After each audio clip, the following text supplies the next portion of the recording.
Hello everyone, welcome to wonder classes. तो आज हम लोग पढ़ने जा रहे हैं बायो सर्वट लॉ। इससे पिछले वीडियो में हम लोगों ने पढ़ा था motion of charges in electric field and magnetic field. ठीक है, तो मैग्नेटिक फील्ड और इलेक्ट्रिक फील्ड में जो है हम लोग चार्जेस का मोशन देख चुके हैं। मैग्नेटिक फील्ड में हम लोग देखें कि अलग अलग बिहेवियर कैसे शो करता है चार्जेस। सर्कुलर मोशन बनाता है जब वो हम लोग इसके बारे में पढ़ चुके हैं, उसके कंडीशन को लिख लेते हैं। ठीक है, थोड़ा सा रिकेप कर लेते हैं। रिकेप में क्या पढ़े थे हम लोग, क्या पढ़े थे? सबसे मेन इंपॉर्टेंट टॉपिक्स हम लोग कवर करना है। ठीक है, जब बी जो है परपेंडिकुलर होता है बी से, तो चार्जेस क्या करता है? सर्कुलर मोशन करता है। और जब भी और बी जो है परपेंडिकुलर नहीं होता है, कुछ इंक्लाइनेशन होता है। ठीक है, इंक्लाइनेशन एट थीटा, तो क्या होता है? तो ये हेलिकल मोशन करता है। कैसा मोशन करता है? Helical motion. कल हम लोग पढ़े कि हेलिकल मोशन क्या होता है। हेलिकल मोशन बेसिकली होता है जब कोई भी पार्टिकल्स जो है सर्कुलर मोशन के साथ साथ लीनियर मोशन भी करे, इसका सेंटर ऑफ मास जो है एक जगह से दूसरे जगह में चेंज हो। सर्कुलर मोशन में क्या है, हम लोग पढ़े थे कि सेंटर ऑफ मास एक ही जगह है। ठीक है, इसके बारे में हम लोग पढ़े कि एक चार्ज जो है ऐसे रोटेट करने लगता है मैग्नेटिक फील्ड के प्रेजेंस में। जब एंगल इंक्लाइनेशन होता है थीटा पर, जब परपेंडिकुलर का केस नहीं होता है, उसमें हम लोग देखे थे ऐसे हेलिकल मोशन ये शो करता है। सर्कुलर मोशन के साथ साथ लीनियर मोशन में भी आगे बढ़ता है। ठीक है, तो इसके बारे में हम लोग पढ़े। और फोर्सेस के बारे में हम लोग जान चुके थे, फोर्स कितना लगता है QVV के बारे में। ठीक है, आज हम लोग पढ़ने जा रहे हैं bio Savart law. Biot Savart law क्या बताता है? हम लोग ने पढ़ लिया कि करंट कैरिंग कंडक्टर जो है वो मैग्नेटिक फील्ड को प्रोड्यूस करता है।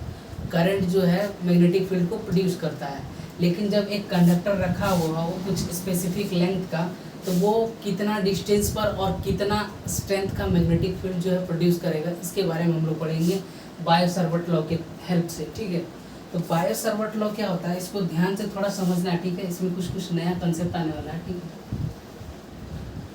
ठीक है, सपोज कीजिए ये रहा मेरा कंडक्टर। ठीक है, ये क्या है? कंडक्टर है L लेंथ का। ठीक है, सपोज कीजिए L लेंथ का ये कंडक्टर है मेरे पास। इसमें करंट कितना है? I। और सपोज कीजिए इस पॉइंट से लेकर यहाँ पर, इस डिस्टेंस पर, यहाँ पर वो मैग्नेटिक फील्ड dB बना रहा है। हम लोग सपोज कर रहे हैं, ठीक है, कि इस पॉइंट पर, यहाँ इस पॉइंट से जो है ये करंट कैरिंग कंडक्टर क्या कर रहा है, यहाँ इस पॉइंट तक कुछ ना कुछ मैग्नेटिक फील्ड बना रहा है। इसका अमाउंट कितना है, इसका स्ट्रेंथ कितना है, इसके बारे में हमको जानना है इस लॉ के थ्रू। ठीक है, अब इस दोनों पॉइंट के बीच में डिस्टेंस हम लोग मान लेते हैं r वेक्टर, डिस्प्लेसमेंट वेक्टर मान लेते हैं, और मानते हैं कि इस पॉइंट को एक dl नाम दिया जा रहा है। ठीक है, dl होता क्या है? ठीक, सबसे पहले dl के कंसेप्ट को समझना बहुत ज़रूरी है। dl को हम लोग करंट एलिमेंट बोलते हैं, इसको लिख लेना। dl यहाँ पर क्या है? Current element. करंट एलिमेंट होता क्या है और इसको क्यों लिया गया है? तो हम लोग जब इलेक्ट्रिक फील्ड का बात करते हैं तो वहाँ पर हम लोग पॉइंट चार्जेस के बारे में बात करते हैं। ठीक है, तो इलेक्ट्रिक फील्ड का सोर्स क्या है? Point charges. पॉइंट चार्जेस क्या है? सबसे छोटा चार्ज। ठीक है, सबसे छोटा चार्ज जहाँ से हम लोग कोई भी जो है फॉर्मूला जो है ड्राइव कर सकते हैं, इंटीग्रेट कर सकते हैं उसके हेल्प से। तो पॉइंट चार्ज एक स्पेसिफिक चार्जेस को नाम दिया गया, उससे क्या होता है? इलेक्ट्रिक फील्ड बनता है। उसी तरह जब हम लोग इंटीग्रेट करने का बात कर रहे हैं, जब हम लोग यहाँ पर अमाउंट निकालने का बात कर रहे हैं कि मैग्नेटिक फील्ड का स्ट्रेंथ कितना होगा, तो मैग्नेटिक फील्ड का स्ट्रेंथ जानने के लिए हम लोग बायो सर्वट लॉ का यूज़ कर रहे हैं। और जब बायो सर्वट जो एक साइंटिस्ट थे, उन्होंने डीएल का कंसेप्ट यूज़ किया। डीएल क्या होता है? Current element. तो करंट एलिमेंट क्या है? Current element just like Coulomb's law में जैसा पॉइंट चार्जेस होता है, वैसे ही ये क्या है? पॉइंट करंट एलिमेंट है। मान सकते हैं हम लोग कि सबसे छोटा एलिमेंट, जो सबसे छोटा smallest unit that can produce magnetic field. ठीक है, ये सबसे स्मॉलेस्ट यूनिट है जो मैग्नेटिक फील्ड को प्रोड्यूस कर सकता है। ठीक है, तो सबसे स्मॉलेस्ट यूनिट को हम लोग कुछ मान लेते हैं और उसी से इंटीग्रेट करके हम लोग इसका स्ट्रेंथ पता करते हैं। ठीक है, तो डीएल बेसिकली क्या है? Current element. डीएल को हम लोग जिस कंसेप्ट में हम लोग समझना चाह रहे हैं, जैसे यहाँ पर लेंथ का कंसेप्ट है। ठीक है, कि एक कंडक्टर है, उसका लेंथ एल है, तो उस कंसेप्ट में हम लोग इसको लेंथ के सोर्स के तौर पर मानेंगे, ठीक है, लेंथ का सोर्स मानेंगे, ठीक है। ये पॉइंट सोर्स है, ये पॉइंट एक पॉइंट के बारे में बता रहा है, और जब इंटीग्रेट करेंगे तो ये पूरा लेंथ के बारे में बताएगा। तो ठीक है, तो ये डीएल क्या है, बेसिकली यहाँ पर किस लिए यूज हो रहा है, ये करंट एलिमेंट को समझने का सबसे बेसिक तरीका यही है कि डीएल यहाँ पर लेंथ को रिप्रेजेंट कर रहा है, ठीक है। एक छोटा सा लेंथ, पॉइंट लेंथ, बहुत छोटा सा लेंथ, एक कंडक्टर सपोज कीजिए यहाँ, तो इसके पॉइंट पर कितना, इस पॉइंट के कारण मैग्नेटिक फील्ड जो है कितना प्रोड्यूस होगा, तो उसको डीएल माना गया है, ठीक है। तो डीएल यहाँ पर वेक्टर फॉर्म में आता है, ठीक है। डीएल वेक्टर फॉर्म में क्यों आता है, क्योंकि इसके पास स्पेसिफिक डायरेक्शन है। जब हम लोग इसको इंटीग्रेट करके फाइंड आउट करेंगे एल लेंथ के लिए, तो एक पार्टिकुलर डायरेक्शन में करेंगे, ठीक है।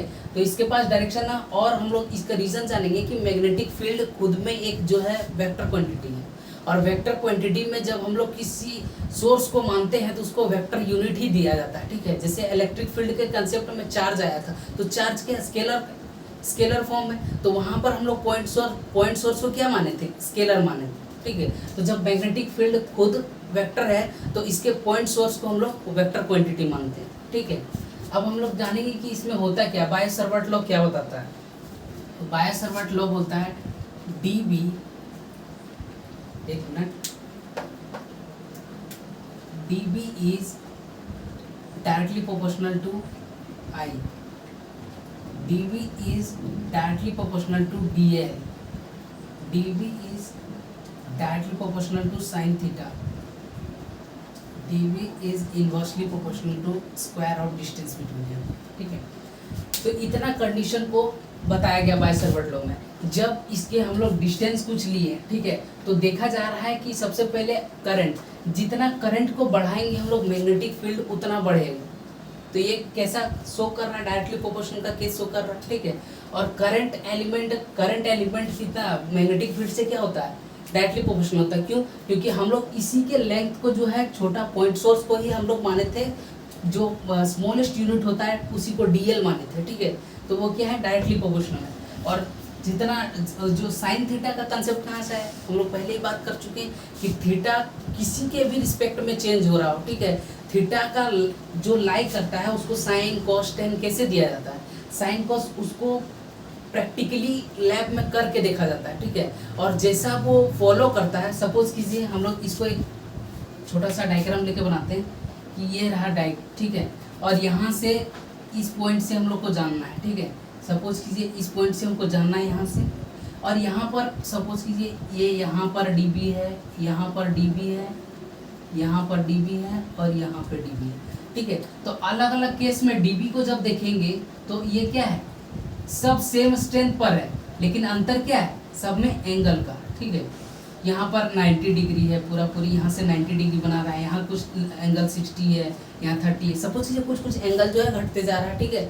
तो देखा गया कि सबसे मैक्सिमम जो है इसका वैल्यू आ रहा है वो 90 डिग्री में आ रहा है, और धीरे धीरे 0 डिग्री तक 0 हो जा रहा है। जब इसके साथ dB के साथ जो एंगल बन रहा है, ये हम लोग एंगल का जब भी बात करेंगे, यहाँ पर लिख देता हूँ, theta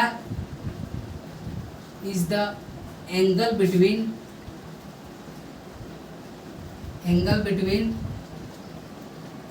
DL and R vector. इसको ध्यान में रखना है, DL और R वेक्टर के बीच का एंगल को हम लोग कंसीडर कर रहे हैं, ठीक है।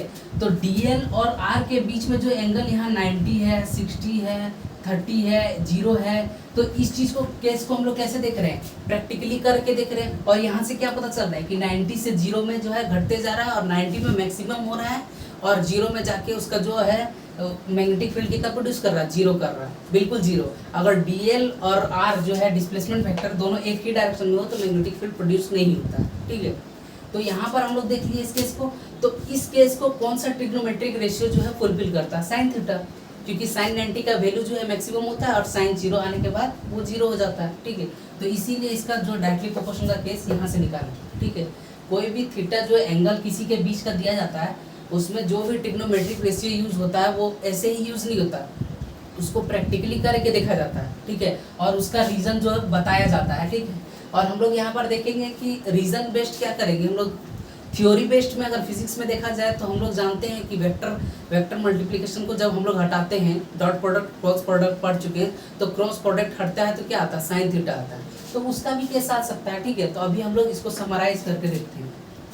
क्या हो गया, dB is directly proportional to IDL sine theta by R square. ये आया बायो-सावर्ट लॉ से हमको ये पता चला कि dB किसके डायरेक्टली प्रोपोर्शनल है, आइडियल साइन थीटा, और इनवर्सली प्रोपोर्शनल है आर स्क्वायर। जब इसका डिस्टेंस को हम लोग इंक्रीज करते जाएंगे तो मैग्नेटिक फील्ड का स्ट्रेंथ घटते जाएगा, ठीक है। हम लोग ऐसे भी समझ सकते हैं कि जब करंट कैरिंग एलिमेंट के सामने जो है वहाँ पर स्ट्रेंथ ज़्यादा होगा मैग्नेटिक फील्ड का, क्यों, क्योंकि करंट जो है वहाँ तक रीच कर पा रहा है, ठीक है।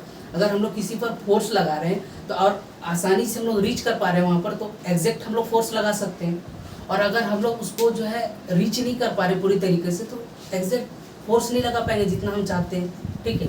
तो वही चीज़ है कि यहाँ पर है, और अगर इस डिस्टेंस को डबल कर दिया जाए तो यहाँ पर क्या होगा, डी इसका जो मैग्नेटिक फील्ड है वो कम प्रोड्यूस होगा, ठीक है। तो यहाँ पर इसका रिलेशन क्या निकला, dB रिलेशन तो लिखा हुआ, ठीक है। इसको याद रखना, dB जो है डिस्टेंस के साथ क्या है, इनवर्स स्क्वायर लॉ को फॉलो करता है, ठीक है।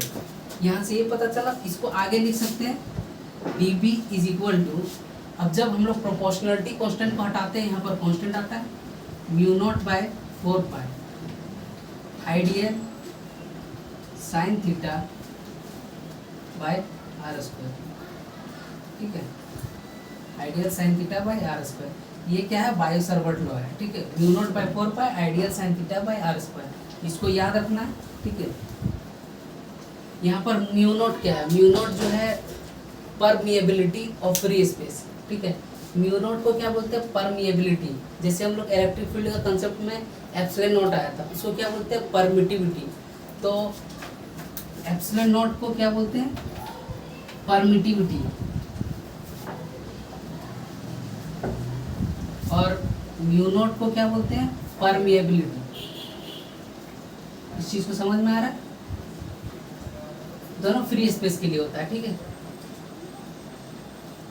और जब म्यू या एप्सिलॉन लेंगे तो वो क्या होगा, मीडियम के लिए होगा, ठीक है। तो ये हो गया बायो-सावर्ट लॉ। अब हम लोग इसके बारे में थोड़ा पढ़ेंगे, ठीक है, कि इसका वैल्यू क्या होता है, या फिर कभी भी कोई कांस्टेंट आता है किसी के लॉज में तो वो नेचुरल बेस्ड होता है, नेचर बेस्ड होता है, ठीक है।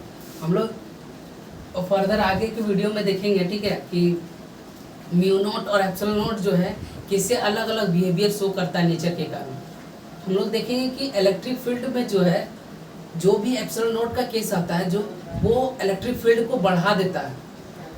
कुछ कम अमाउंट का चार्जेस में इलेक्ट्रिक फील्ड बहुत ज़्यादा बनता है, जबकि मैग्नेटिक फील्ड का केस में उल्टा होता है। मैग्नेटिक फील्ड का केस में होता है ज़्यादा करंट मिलने पर कम मैग्नेटिक फील्ड प्रोड्यूस होता है, क्यों, क्योंकि कुछ नेचर जो है, नेचर में जो कांस्टेंट हम लोग को मिला है वो नेचर क्या करता है, मैग्नेटिक फील्ड को रोकता है प्रोड्यूस होने से, ठीक है। और इलेक्ट्रिक फील्ड का केस में बढ़ाता है।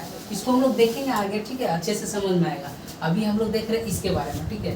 तो यहाँ देख सकते हैं कि म्यू नॉट अपॉन 4 पाई का एग्जैक्ट वैल्यू क्या होता है, 10⁻⁻7 टेस्ला मीटर पर एम्पियर, ठीक है। ये क्या हो गया, म्यू नॉट बाय 4 पाई का वैल्यू, ठीक है। अच्छा, इसका यूनिट कहाँ से आया, इसको जब हम लोग इधर कर देंगे तो मैग्नेटिक फील्ड का टेस्ला और इसका मीटर स्क्वायर, और आइडियल जब नीचे आएगा, डीएल क्या है, एक्चुअली में लेंथ है, बहुत छोटा लेंथ है, तो उसके लिए क्या मीटर ही आएगा, ऐसा यूनिट। तो मीटर से मीटर कटेगा तो क्या बचेगा, टेस्ला मीटर अपॉन करंट का एम्पियर, ठीक है। तो इस वैल्यू को याद रखना है, म्यू नॉट बाय 4 पाई क्या होता है, 10⁻⁻7 टेस्ला मीटर पर एम्पियर, ठीक है। अब इससे हम लोग आगे बढ़ते हैं, ठीक है। इसको अलग फॉर्म में हम लोग देखते हैं, जैसे हम लोग एप्सिलॉन नॉट के केस में देखे थे, ठीक है, रिलेटिव परमिटिविटी के बारे में पढ़े थे, ठीक है। तो रिलेटिव परमिएबिलिटी क्या होता है, रिलेटिव परमिएबिलिटी, दोनों अलग अलग कंसेप्ट है, ठीक है। तो म्यू आर क्या हो जाएगा, म्यू नॉट बाय म्यू, ठीक है, म्यू नॉट बाय म्यू। और यहाँ से इस तरह भी लिख सकते हैं कि म्यू नॉट को हम लोग क्या लिख सकते हैं, म्यू नॉट को लिख सकते हैं म्यू आर म्यू, ठीक है। तो इसको चेंज कर सकते हैं, ठीक है। तो ये अभी relative permittivity. Sorry relative permeability. अब इसका कंसेप्ट में यहाँ पर हम लोग यूज करके देख सकते हैं, तो इसको ऐसे भी लिख सकते हैं dB is equal to mu R mu naught by 4 pi into ideal sine theta by R square. ये हो गया, ठीक है। ये हम लोग समझ गए किसके टर्म में, रिलेटिव परमिएबिलिटी के टर्म में। अब हम लोग देखते हैं वेक्टर फॉर्म में। जब हम लोग देख रहे हैं dB क्या है, यहाँ पर dB वेक्टर है, ठीक है। तो यहाँ पर जो एंगल लग रहा है वो किसके किसके बीच में वेक्टर लगेगा, ठीक है। तो उसके लिए कंसेप्ट है कि dB क्या होगा, mu naught upon 4 pi I D L into R upon R का क्यूब। हम लोग ऐसा लिख देते हैं। ओम्स लॉ में सेम डेरिवेशन हम लोग किए थे, ठीक है।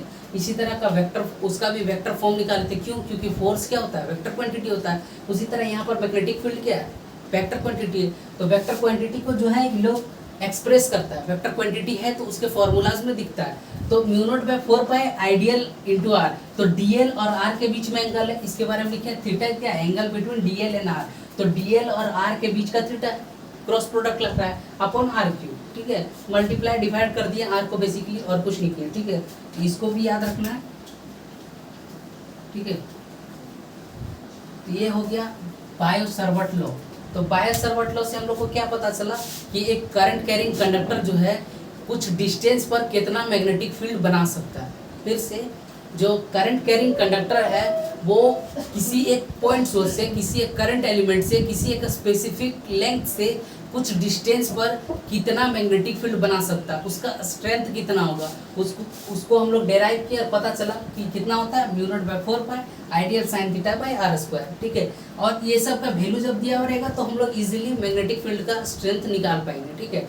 अभी तक हम लोग जो पढ़े थे इससे पहले कि मैग्नेटिक करंट कैरिंग जो कंडक्टर है वो मैग्नेटिक फील्ड प्रोड्यूस करता है, लेकिन कितना करता है वो हम लोग बायो-सावर्ट लॉ से देखें और इसका फॉर्मूला जब हमको पता चला तब यहाँ पर हम लोग रिलेशन क्या क्या देखें कि ये करंट पर डिपेंड करता है, करंट एलिमेंट पर डिपेंड करता है और एंगल का इंक्लाइनेशन पर डिपेंड करता है, ठीक है।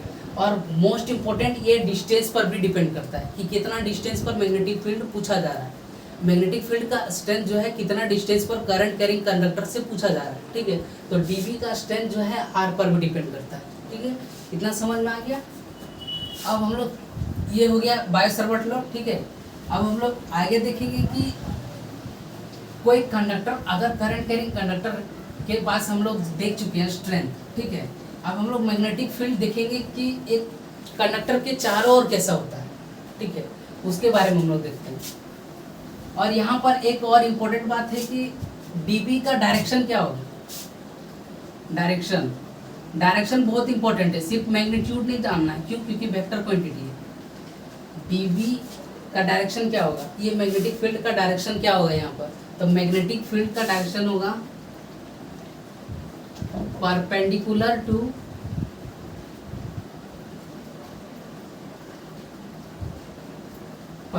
To the plane containing DL and R। इस बात को समझना बहुत जरूरी है कि अगर एक प्लेन है, ठीक है, एक प्लेन है, इस प्लेन पर अगर DL इधर है और R इधर है, ठीक है, DL और R इसमें है तो मैग्नेटिक फील्ड कैसा होगा, ऐसा होगा, ठीक है। ये अलग प्लेन में होगा। यहाँ पर क्या लिखा है, perpendicular to the plane containing DL and R। तो DL और R अगर इस प्लेन पर है, ये एक प्लेन है, ठीक है, तो मैग्नेटिक फील्ड कैसा होगा, ऐसा होगा, अंदर होगा या बाहर होगा, लेकिन ऐसा होगा परपेंडिकुलर डायरेक्शन में, ठीक है। और दूसरा प्लेन में, इसी प्लेन में परपेंडिकुलर में नहीं है, ठीक है। इसका केस हम लोग देखें कि DL और R परपेंडिकुलर अपने आप में हो सकता है, DL और R परपेंडिकुलर हो तो मैक्सिमम बनेगा, इसका केस देख चुके हैं। लेकिन यहाँ पर मैग्नेटिक फील्ड का जो डायरेक्शन है वो क्या है, ऐसा है, ठीक है। ये एक प्लेन है, ये दूसरा प्लेन है, ठीक है। तो दूसरा प्लेन में परपेंडिकुलर होता है, ठीक है। ये रहा इसका डायरेक्शन। अब हम लोग देखने जा रहे हैं क्या, magnetic field around a conductor, ठीक है। कोई एक कंडक्टर है, स्ट्रेट कंडक्टर, ठीक है। बायो-सावर्ट लॉ समझ में आ गया। बायो-सावर्ट लॉ बेसिकली हमको मैग्नेटिक फील्ड का स्ट्रेंथ बताया है, ठीक है। अब क्या पढ़ रहे हैं, मैग्नेटिक फील्ड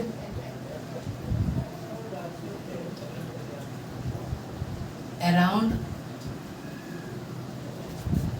कंडक्टर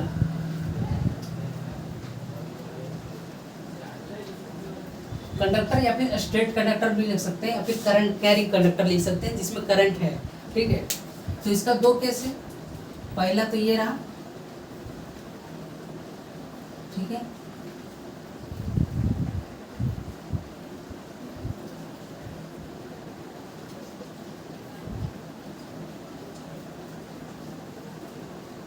ठीक है। और इसमें करंट कैसा जा रहा है, सपोज कीजिए आई ऊपर जा रहा है, ठीक है। और यहाँ पर एक देखते हैं, ठीक है,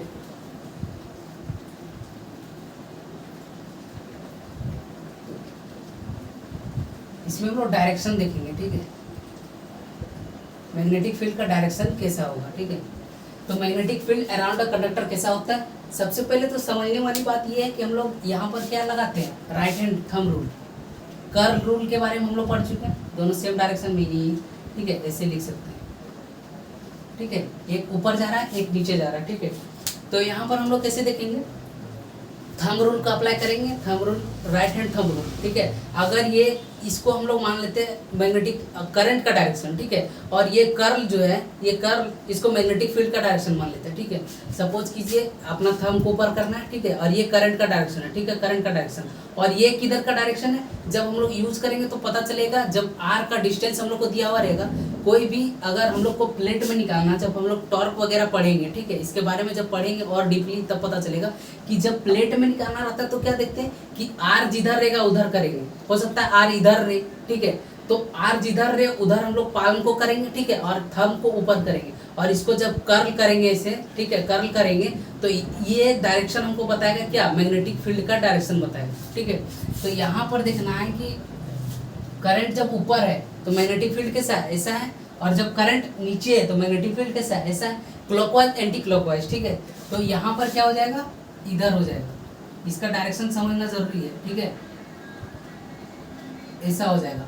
और सेम यहाँ पर क्या हो जाएगा, हम लोग देख रहे हैं ऐसे हो जा रहा है, ठीक है, 3D हम लोग का इमेजिन करना, ठीक है, कि ये सरफेस हम लोग ऊपर से देख रहे हैं, ठीक है। अगर सपोज कीजिए ये एक फ्लैट सर्कल, ये सर्कुलर है, ठीक है ना, जब हम लोग ऊपर से इसको देखेंगे ऊपर से तो ऐसे लगेगा, ठीक है, तो ये करंट कैसे जाएगा, ऐसे जाएगा, जब करंट नीचे है तो ऐसे घूम रहा है, ये देखिए ये, तो मैग्नेटिक फील्ड का डायरेक्शन ऐसे घूम रहा है, ठीक है, तो मैग्नेटिक फील्ड क्या हो जाएगा, फिर ऐसे हो जाएगा, मैग्नेटिक फील्ड का डायरेक्शन क्या हो जाएगा, ऐसे हो जाएगा, ठीक है। ये हम लोग को क्या पता चला, तो यहाँ पर लिख सकते हैं magnetic field form close circular loop,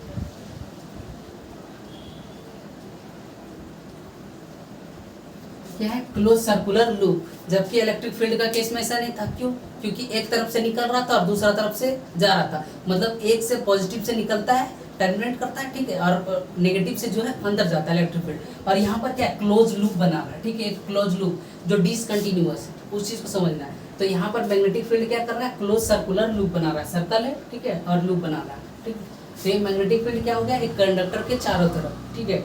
अब हम लोग जो बायो-सावर्ट लॉ पढ़े हैं उसको कूलम्स लॉ से कंपेयर करके देखेंगे, ठीक है।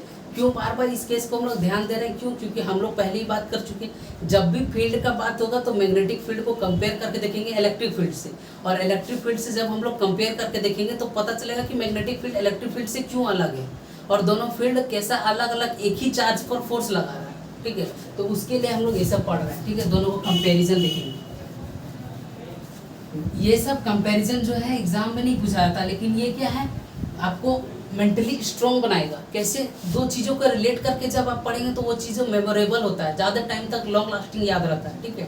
अगर किसी के सपोज कीजिए हम लोग किसी का जो इंटेलिजेंसी है उसको तो नाप नहीं सकते, मेजर नहीं कर सकते, लेकिन सपोज कीजिए आपको अगर बता दिया जाए कि ए जो है बी से मोर इंटेलिजेंस है, ठीक है, तो आप उसको याद रख पाएंगे, ठीक है, लॉन्ग टाइम तक याद रहेगा कि ए जो है बी के कंपेयर में क्या है, मोर इंटेलिजेंट है, ठीक है। तो ऐसा ही जो है इलेक्ट्रिक फील्ड और मैग्नेटिक फील्ड दोनों को पढ़ना है।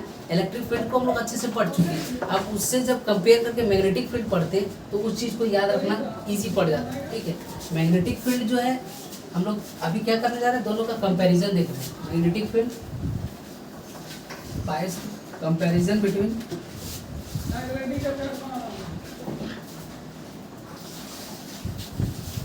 comparison between Biot Savart law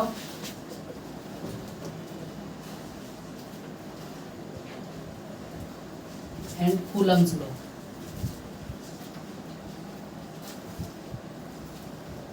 Biot Savart law and Coulomb's law, ठीक है। तो पहले सिमिलरिटी देखते हैं, दोनों में क्या क्या सिमिलर है।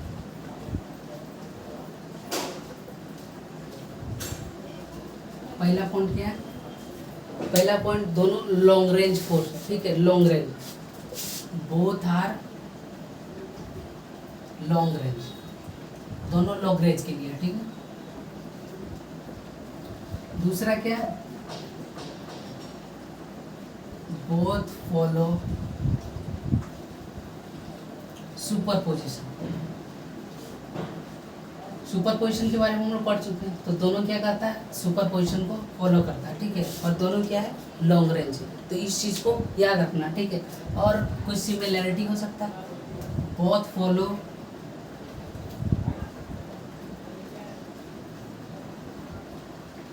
Inverse square law. Inverse square law पता है? जो डिस्टेंस बिटवीन दोनों का जो है इनवर्स फॉलो करता है, ठीक है, डिस्टेंस में, स्क्वायरिंग डिस्टेंस के लिए, ठीक है। जब हम लोग कूलम्स लॉ पढ़े थे वहाँ भी देखे थे, नीचे आर स्क्वायर से जो है वो इनवर्सली प्रोपोर्शनल हो रहा था, और इस केस में भी हो रहा है, ठीक है। तो ये सिमिलरिटी हो गया। अब डिफरेंस क्या है? डिफरेंस जानना, तो सबसे पहले तो समझना है कि डिफरेंस क्या क्या है। पहला तो सोर्स पर, दोनों का सोर्स अलग अलग है। इलेक्ट्रोस्टैटिक्स फील्ड का क्या था? स्केलर था। सोर्स क्या था? स्केलर था। और इसका क्या है? वेक्टर है, ठीक है। तो इसको लिख लेते हैं, electrostatic field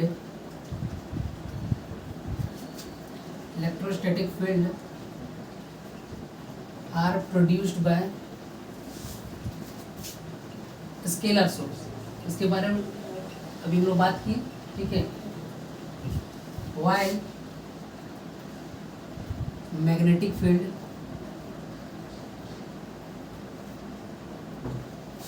are produced bye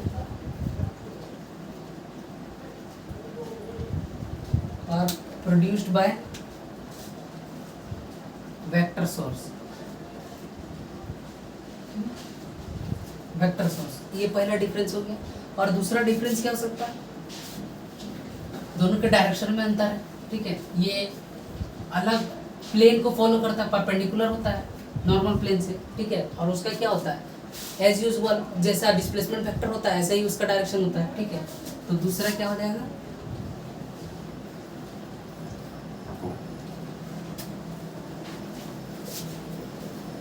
direction of electrostatic field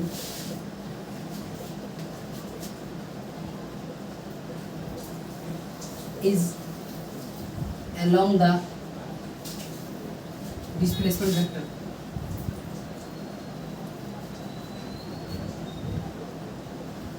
Displacement vector r, while direction of magnetic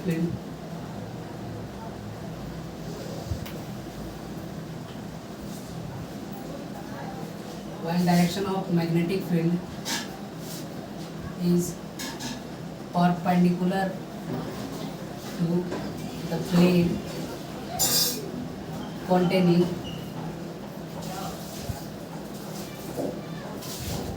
dl and r, ठीक है।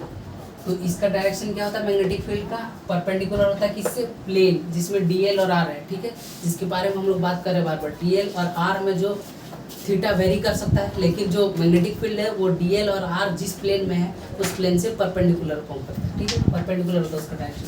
और तीसरा क्या हो सकता है? तीसरा जो है एंगल डिपेंडेंस। कूलम्स लॉ जो है एंगल डिपेंडेंस नहीं होता है, जबकि Biot Savart law coulomb dependence है, ठीक है। साइन थीटा जो है वेरी करता है इसमें, जबकि उसमें थीटा का कोई रिलेशन नहीं है, ठीक है। चारों तरफ इक्वल लगता है फोर्स, ठीक है।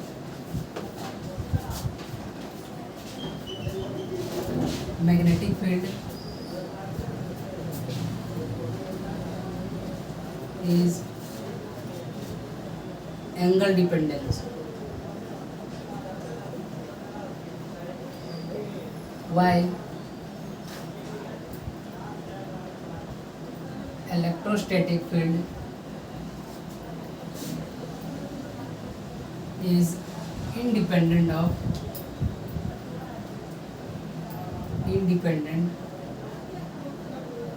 from angle. ठीक है, तो ये मेजर जो है डिफरेंसेस है और सिमिलरिटी है। ठीक है, तो डिफरेंसेस में हम लोग देखें कि डायरेक्शन में डिफरेंस होता है, सोर्स में डिफरेंट होता है और एंगल डिपेंडेंस में डिफरेंसेस होता है। ठीक है, इसके बाद हम लोग देखेंगे कि सेंटर पर कितना होता है। ठीक है, करंट कैरिंग कॉइल के सेंटर में कितना मैग्नेटिक फील्ड होता है। ठीक है, तो उसका डेरिवेशन देखना है अभी।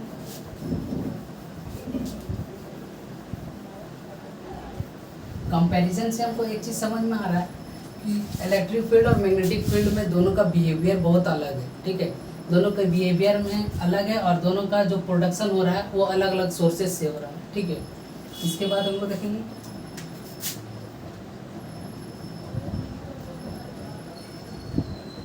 Magnetic field at the centre of current carrying coil. Basically ये जो हम लोग पढ़ रहे हैं क्या है, एप्लीकेशन है।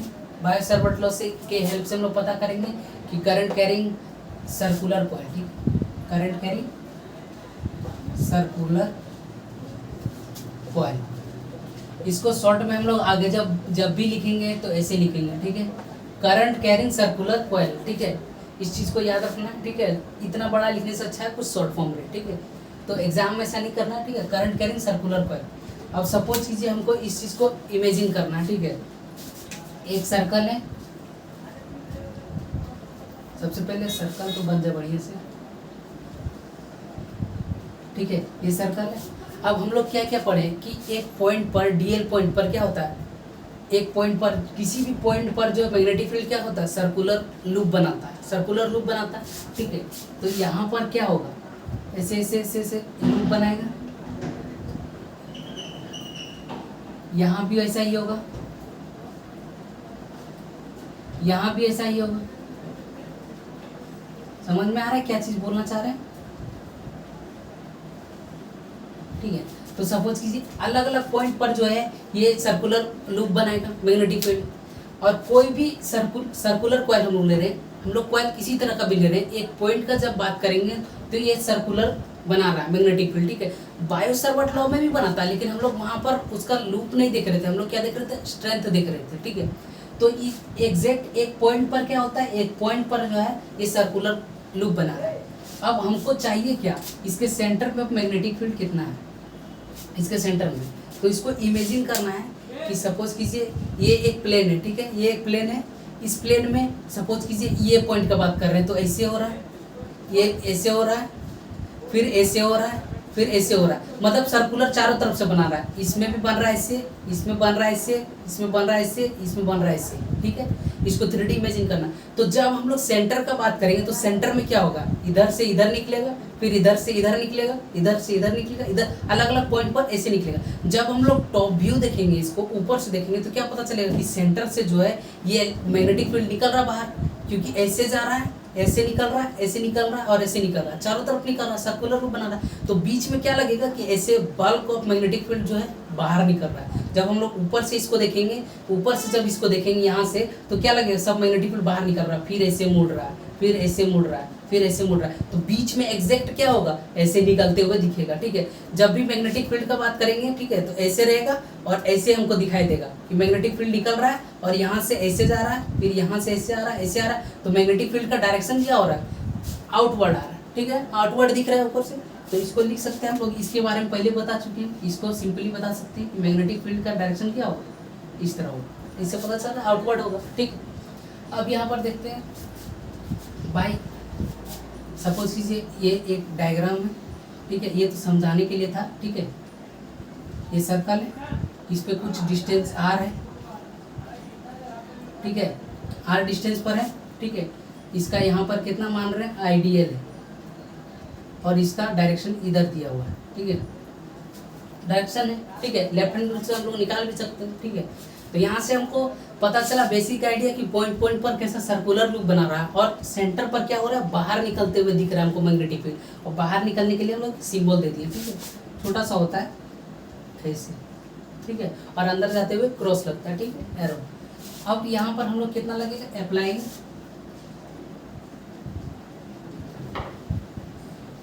Bio Savart law. Biot Savart law को अप्लाई करेंगे तो क्या हो जाएगा, dB is equal to mu naught 4 pi ideal sine theta कितना होगा, थीटा 90 डिग्री बनेगा, ये dl रहा, dl और करंट का डायरेक्शन इधर है और dl है तो यहाँ पर 90 डिग्री बनाएगा, ठीक है। तो ideal sine 90 by R square, sine 90 का वैल्यू 1 होता है, ठीक है। तो dB क्या हो जाएगा, mu naught 4 pi ideal by R square, कितना निकल गया, ठीक है, mu naught 4 pi ideal by R square. अब इसको हम लोग देखेंगे, ये सर्कुलर एक एक पॉइंट पर इतना निकल रहा है, ठीक है, अलग अलग पॉइंट पर मैग्नेटिक फील्ड कितना हो रहा है, अलग अलग पर, ठीक है, इस पॉइंट पर इतना हो रहा था, इस पॉइंट पर इतना ही होगा, ठीक है। तो अलग अलग पॉइंट पर अलग होगा, तो उसको जो है हम लोग इंटीग्रेट करके निकाल सकते हैं। बेसिकली हम लोग इंटीग्रेशन इसीलिए पढ़े कि जब भी हम लोग एक पाथ का बात करेंगे, ठीक है, कोई एक स्पेसिफिक पाथ का बात करेंगे, तो वहाँ पर अगर हम लोग पॉइंट के बारे में पता है, पॉइंट सोर्स के बारे में पता है, जैसे हम लोग यहाँ डीएल के बारे में जान रहे हैं, तो इंटीग्रेट करके पूरा सरफेस का निकाल सकते हैं, ठीक है। तो यहाँ पर क्या हो जाएगा, सबसे पहले इंटीग्रेट करने के लिए कॉन्स्टेंट को हम लोग बाहर निकालते हैं, तो म्यू नॉट बाय 4 पाई, और यहाँ पर करंट जो है हमेशा कांस्टेंट रहेगा, करंट जितना जा रहा है उतना ही रहेगा, और आर जो है इसका आर हमेशा कांस्टेंट रहेगा, तो mu naught I by R square रहेगा। हम लोग को इंटीग्रेट क्या करना है, डीएल को इंटीग्रेट इसलिए करना है क्योंकि इस पॉइंट को इंटीग्रेट करेंगे तब ये सर्कुलर लूप का पता चलेगा, हम लोग को निकालना है क्या, सर्कुलर लूप का, ठीक है। तो इंटीग्रेट करेंगे तो यहाँ से डीबी क्या निकला, mu naught I upon 4 pi R square into DL क्या हो जाएगा, पूरा इसका डीएल इतना में क्या निकलेगा, तो 2 पाई आर। इंटीग्रेट जब पूरा चीज को इसको इंटीग्रेट करेंगे तो ये इसका सर्कमफेरेंस का काम कर रहा है, ठीक है, तो सर्कमफेरेंस सर्कल कितना होता है, 2 पाई आर। यहाँ क्या हो जाएगा, 2 पाई आर, आर से आर कैंसिल हो गया, 2 पाई से 4 पाई 2, तो यहाँ पर क्या है, इस चीज को लिखना है, D B is equal to mu naught I upon R, तो इतना, सॉरी 2 आर, देख सकते हैं यहाँ पर 2 से 2 कटा है, ठीक है। तो ये मैग्नेटिक फील्ड कहाँ पर निकला, सेंटर पर, करंट कैरिंग सर्कुलर लूप जो है उसके सेंटर पर कितना मैग्नेटिक फील्ड होता है, mu naught I by 2 R, इससे पता चला हमको। और इसका हेल्प से लिए हम लोग, किसका हेल्प लिए यहाँ पर, बायो सर्वट लॉ का। तो हम लोग बोल सकते हैं कि एप्लीकेशन है बायो सर्वट लॉ का। बायो सर्वट लॉ के हिस्से हम लोग अलग अलग पॉइंट्स को यूज करके, सॉरी पॉइंट सोर्स जो डीएल हम लोग ले रहे हैं, ठीक है, डीएल करंट एलिमेंट, उसका यूज करके कोई भी सरफेस पर कितना मैग्नेटिक फील्ड कितना डिस्टेंस पर बनेगा ये निकाल सकते हैं, ठीक है। इसके बाद हम लोग को इसका जो है एक और लॉ पढ़ना है, ठीक है, इसी से जो मतलब इसी के बेस्ड पर है वो लॉ, उसको मॉडिफाई किया गया, एम्पियर सर्कुलर लॉ के बारे में बात कर रहे हैं, ठीक। तो उससे पहले यहाँ पर पता चल गया कि इसके सेंटर पर कितना मैग्नेटिक फील्ड है, ठीक है, और मैग्नेटिक फील्ड का डायरेक्शन क्या है, बार बार डायरेक्शन को यूज करने क्यों, क्योंकि इसके पास अपना डायरेक्शन है, तो डायरेक्शन पता होना चाहिए। तो यहाँ पर डायरेक्शन क्या है, ये रहा डायरेक्शन, ठीक है, आउटवर्ड। हम लोग इसके बारे में समझ रहे हैं, 3D एनिमेशन में समझने की कोशिश कर रहे हैं, इमेजिन करना है, ठीक है, ये सब चीज़ को जो प्लेन पर नहीं बन सकता उस चीज़ को इमेजिन करना पड़ता है। जब हम लोग देख रहे हैं कि यहाँ से यहाँ इससे बन रहा है चारों तरफ सर्कुलर, तो बीच में जब बनेगा तो बीच में ऐसे आएगा, इधर चारों तरफ से आएगा, तो क्या दिखेगा, बल्कीनेस दिखेगा, यहाँ पर मैग्नेटिक फील्ड बाहर निकलते हुए दिखेगा, ऐसे मुड़ेगा बाद में, लेकिन जब टॉप व्यू से हम लोग देखेंगे तो ये बाहर निकलते हुए दिखेगा, ठीक है। तो इसका जो है मैग्नेटिक फील्ड का डायरेक्शन यहाँ, ठीक है। तो आज हम लोग क्या क्या पढ़े, सबसे पहली बात तो एक लॉ पढ़े, एक लॉ, उस लॉ के हिसाब से हम लोग को पता चला कि मैग्नेटिक फील्ड का स्ट्रेंथ कितना होता है एक कोई भी कंडक्टर से कुछ डिस्टेंस पर, ठीक है। उसके लिए हम लोग एक नया क्वांटिटी को इंट्रोड्यूस किया, डीएल, जिसको करंट एलिमेंट बोले। करंट एलिमेंट क्या है, वेक्टर क्वांटिटी है जो कि लेंथ को यहाँ पर एक्सप्रेस कर रहा है, ठीक है। पॉइंट लेंथ को बता रहा है, ठीक है। पॉइंट बहुत सारा स्मॉल, जो स्मॉलेस्ट यूनिट होता है जो मैग्नेटिक फील्ड को प्रोड्यूस कर सकता है, उसको हम लोग डीएल माने। और उसी का हेल्प से क्या अलग अलग सरफेस पर, सर्कुलर सरफेस जैसे सर्कुलर लूप है, ठीक है, या फिर हम लोग देखेंगे जब हम लोग सोलेनॉइड का केस पढ़ेंगे, अलग अलग ज्योमेट्रिकल शेप में हम लोग जो है डीएल का यूज करके जो है इंटीग्रेट करके हम लोग पता लगाएंगे कि मैग्नेटिक फील्ड कितना होता है, ठीक है। उसके बाद हम लोग दोनों में फ़र्क समझे कि डिसिमिलरिटी और सिमिलरिटी क्या है। जो हम लोग इलेक्ट्रिक फील्ड में जो फोर्स लगता था कूलम्ब्स लॉ, उसके बारे में जब पढ़े थे वो दोनों का कंपैरिजन करके देखें। उसके बाद हम लोग पता चला कि स्ट्रेट कंडक्टर में जो है मैग्नेटिक फील्ड क्या है, क्लोज लूप बनाता है, क्लोज सर्कुलर लूप, ठीक है। उसके बाद हम लोग देखें कि क्लोज सर्कुलर लूप जो बन रहा है उसका, उसके सेंटर पर कितना मैग्नेटिक फील्ड होगा, ठीक है। तो कितना निकला, DB is equal to mu naught I, sorry mu naught, DB कितना निकला, mu naught I bye 2r। इससे क्या पता चला कि सेंटर भी, जो सेंटर पर मैग्नेटिक फील्ड जो बनेगा वो r पर डिपेंड करेगा, उसका रेडियस पर डिपेंड करेगा। जो भी सर्कुलर लूप है, सपोज कीजिए ये सर्कुलर लूप है, ठीक है, और ये एक सर्कुलर लूप है, तो दोनों में जो सेंटर पर डीबी बनेगा उसका डायरेक्शन तो सेम है, ठीक है, लेकिन इसका जो मैग्नीट्यूड है वो अलग अलग होगा। इसको कैसे पता चला, आर से। आर हम लोग देख रहे हैं जितना बड़ा आर होगा उस उतना ही कम मैग्नेटिक फील्ड होगा। क्यों? क्योंकि हम लोग फॉर्मूला में भी देख रहे हैं क्या है, DB is equal to mu naught I upon 2r। तो बेसिकली मैग्नेटिक फील्ड डिपेंड किस में कर रहा है, करंट और डिस्टेंस पर, रेडियस पर। तो अगर करंट दोनों में सेम दिया हुआ है, क्वेश्चन आ जाए कि दो लूप दिया हुआ है, क्लोज लूप, ठीक है, दो क्लोज लूप अलग अलग फिगर में दिया हुआ है, उसमें करंट सेम दिया हुआ है और एक बड़ा है एक छोटा है, तो ज्योमेट्री पर डिपेंड कर रहा है, रेडियस पर डिपेंड कर रहा है। तो जिसका रेडियस बड़ा रहेगा उसका सेंटर पर मैग्नेटिक फील्ड कितना बनेगा, कम बनेगा, और जो छोटा सर्कल रहेगा उसका मैग्नेटिक फील्ड सेंटर में ज़्यादा बनेगा। इससे हमको ये पता चला, ठीक है। तो आज के लिए इतना ही। नेक्स्ट वीडियोस में हम लोग पढ़ेंगे इसका और भी एप्लीकेशन देखेंगे, ठीक है। जब देखेंगे कि क्लोज सर्कुलर लूप में जब हम लोग बात करेंगे उससे कुछ डिस्टेंस पर उसका एक्सिस पर कितना होगा। हम लोग अभी क्या बात किए कि एग्जैक्ट कितना होगा एक सेंटर पर। अब हम लोग बात करेंगे जब एक सर्कुलर लूप को लेंगे और यहाँ से कुछ डिस्टेंस पर इसका एक्सिस, सपोज कीजिए कोई एक सर्कल है, सपोज कीजिए एक सर्कुलर सरफेस है, तो सर्कुलर ऐसे दिखता है, जब इसको ऐसे कर दिया जाए तो सर्कल ऐसे दिखेगा, और इसके एक्सिस से जब इसको ऐसे रख दे तो ऊपर एक्सिस होता है, एक्सिस के बारे में पढ़ चुके हैं, और जब इसको ऐसे कर दे तो इसका एक्सिस इधर बनेगा। तो इसका एक्सिस में कितना मैग्नेटिक फील्ड बनेगा इसको हम लोग नेक्स्ट वीडियो में पढ़ेंगे, ठीक है। तो हम लोग देख रहे हैं कि मैग्नेटिक फील्ड का स्ट्रेंथ कैसे कैसे हम लोग को पता चल रहा है और उसका डायरेक्शन साथ ही साथ, ठीक है। तो इसका न्यूमेरिकल्स हम लोग चैप्टर के एंड में करेंगे, जैसा कि हम लोग करंट इलेक्ट्रिसिटी का कर चुके हैं, ठीक है। तो यहाँ से हम लोग क्या है, रिवीजन करते रहना है, और जो हम लोग पहले ही बात कर चुके हैं, अलग अलग सोर्स का यूज़ नहीं करना है। हो सकता है कहीं आप और सोर्स से पढ़ रहे हैं, उसका पढ़ाने का टेक्निक अलग हो, वो कुछ और चीज़ें समझाएं, at the end result same आता है, ठीक है। पढ़ाने का टेक्निक अलग अलग हो सकता है, ठीक है।